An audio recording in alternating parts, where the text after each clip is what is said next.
Robert was not always a broken man. He used to be the type who walked with a command that made people move aside. But life has a way of snapping a man's backbone like a dry twig. 4 months ago, Robert was an executive. Today, he is a problem wearing trousers in his own home. The moment he lost his job, his wife Chica didn't just take over the bills, she took over his dignity. That afternoon, Chica tossed a crumpled wad of cash at his feet. "Robert," she barked, "if 1 kobo is missing from this change, don't bother coming back home." Robert picked up the money and walked out, his head bowed in shame. Unaware that the ragged woman sitting at the next corner wasn't there to take his last cent, but to hand him the keys to a life beyond imaginations. If you're just tuning into this channel, please subscribe, give this video a thumbs up, and don't forget to share with your friends and family, and tell us where you're watching from in the comments section. Robert was not always a man who flinched at the sound of his own front door opening. Not long ago, he was an executive who commanded respect with a single nod, a man whose word was law in the boardroom and whose presence was the foundation of his home. But life has a wicked way of snapping a man's backbone like a dry twig. The day the company showed him the door after 10 years of loyalty, the world Robert knew collapsed. There was no soft landing, no second chance, just a cold escort to the gate and a sudden deafening silence. 4 months of unemployment had transformed his sanctuary into a battlefield. In the quiet of the morning, the air in the house grew heavy with the shame that Robert wore like a leaden coat. Chica, once his partner, had become his judge. The moment she became the breadwinner, her love curdled into a sharp, jagged contempt. To her, Robert was no longer a husband. He was a problem wearing trousers, a useless mouth to feed. Every clink of a spoon, every bill placed on the table, was a silent accusation. She didn't just pay the rent, she used the money to buy his silence and his dignity. Robert stayed quiet, not because he was weak, but because peace had become a luxury he could no longer afford. He had become a ghost in his own hallway, waiting for a storm he felt brewing in Chica's eyes. Robert reached the shop with his heart drumming against his ribs, a man haunted by the ghost of his former success. He followed Chica's list with the precision of a soldier, terrified that a single mistake would trigger the landslide of her temper. After the shopkeeper handed over the groceries, Robert stood with exactly 100 naira remaining in his palm, the change he had been warned not to lose. As he rounded the final corner toward home, he saw her. The old woman sat against a damp, stained wall, her skin looking like parched earth under a merciless sun. Her eyes were clouded, yet they held a depth of sorrow that made Robert's own misery feel like a shallow puddle. "My son," she rasped, her hand trembling as it reached out, "I have not tasted bread in 3 days. My stomach is eating itself." Robert felt the crisp note in his pocket. It was a small amount, but he knew Chica's math was perfect. To give this away was to walk back into a furnace of insults and suffering. He thought of the executive he once was and the problem-wearing trousers he had become. He looked at the beggar and realized that while Chica was starving his soul, this woman was actually starving to death. With a deep breath, he pressed the money into her hand.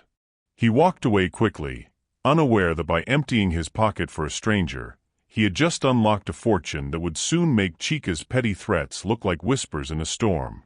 Robert's footsteps were heavy as he approached his front door, the weight of the grocery bags pulling at his tired arms. He knew the missing 100 naira was a ticking time bomb, a small spark that Chica would surely fan into a forest fire of insults.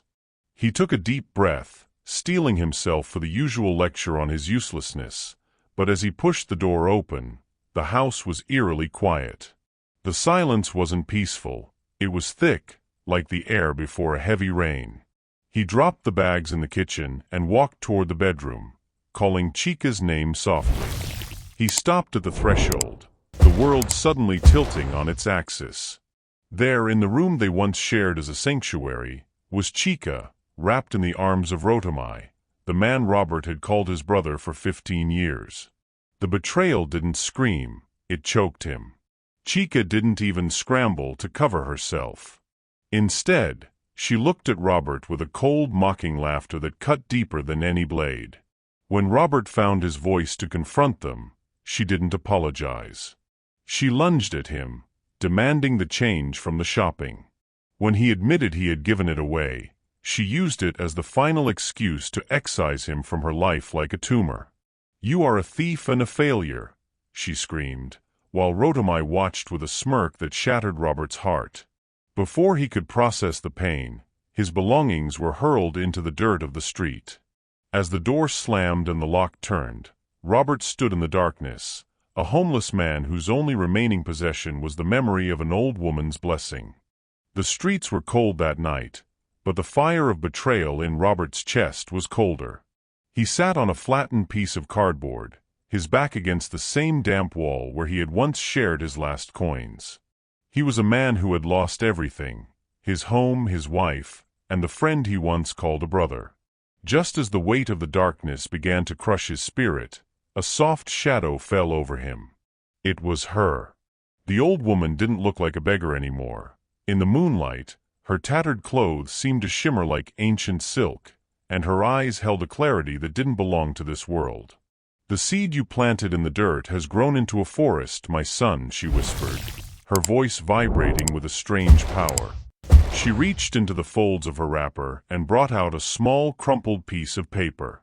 "You gave when you had nothing, so now, the universe will give until you have everything. But remember, wealth is a test that many fail." She pressed the paper into Robert's trembling hand. On it were 6 numbers, written in charcoal. "Go to the city center tomorrow. Buy a ticket with these. By sunset, the world that spat on you will want to bow at your feet. A change is coming, Robert, one that will turn your shame into a crown, but watch the shadows, for envy grows where the light is brightest." Before he could ask a single question, she vanished into the mist, leaving him alone with the sacred numbers and a prophecy that made his blood run hot with hope.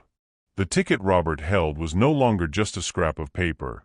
It was a golden key to a life he thought had vanished forever.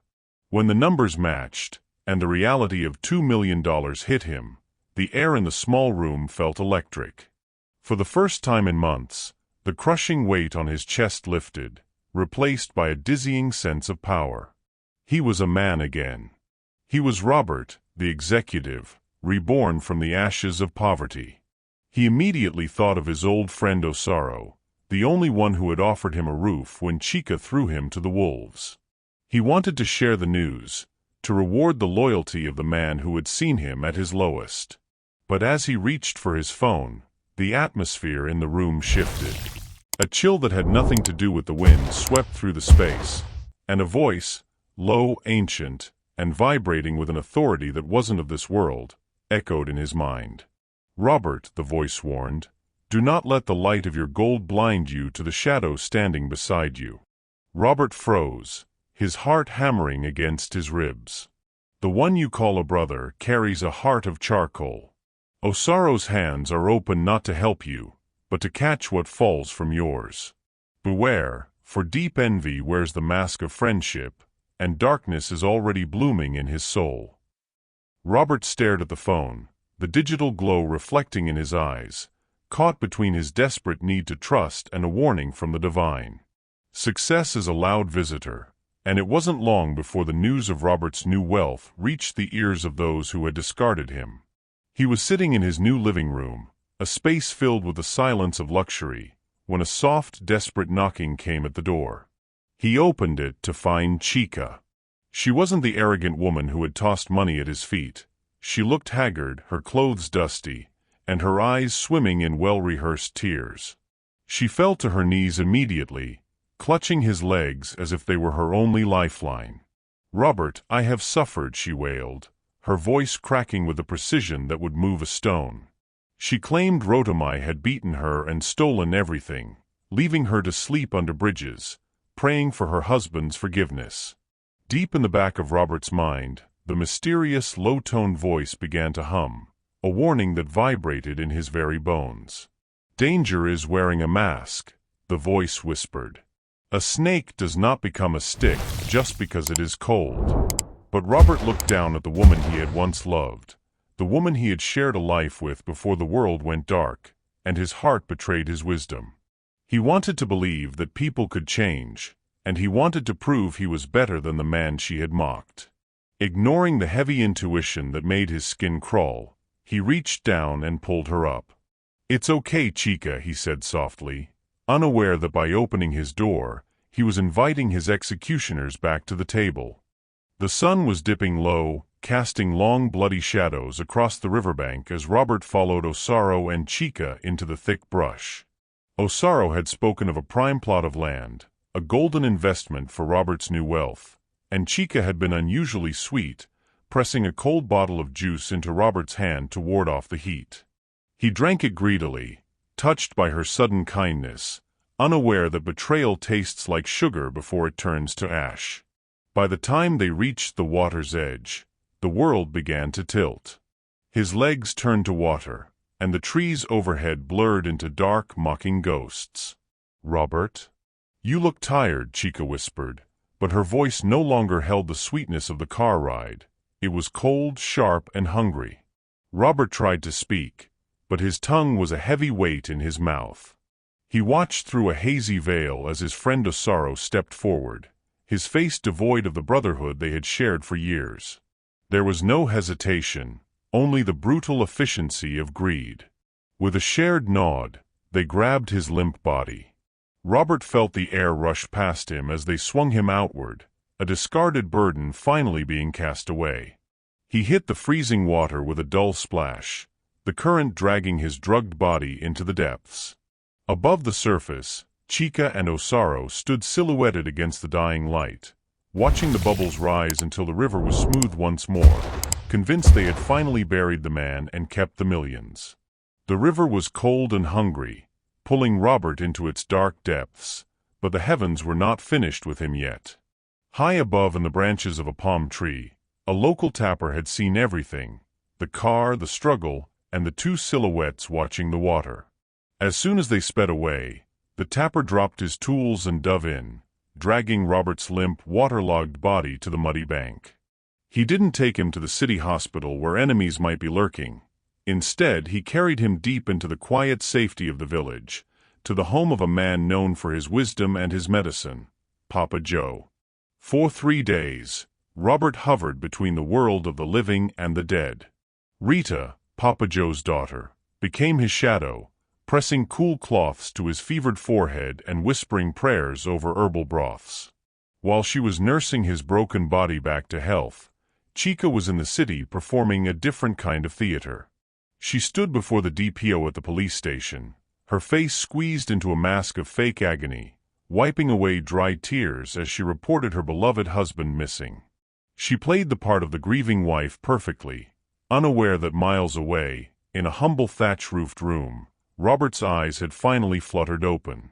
He looked at Rita, then at his scarred hands, and realized the voice had been right. The man he used to be had drowned in that river, but the man he was becoming was now wide awake. Robert returned to the city not as the broken man who had been cast into the depths of the river, but as a silent storm of justice. Behind the tinted glass of his new life, he watched the world that had once tried to swallow him whole. He did not go to the house first.